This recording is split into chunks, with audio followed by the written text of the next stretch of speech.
আসসালামু আলাইকুম প্রিয় বন্ধুরা। আজকে আমাদের পুকুর সেচলাম, পুকুরে মাছ ধরলাম। বিশাল একটা বোয়াল মাছ মারতেছি। তারপরে সব রকমের মাছ পাইলাম। ও না হয় আমার সাথে বাঁধলে তোমার সাত পাকের জীবন।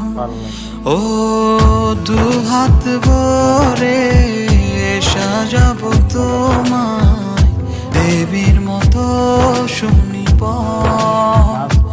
ও জাত কুল ভুলে এসো না ফিরে আমার মন পাজরে।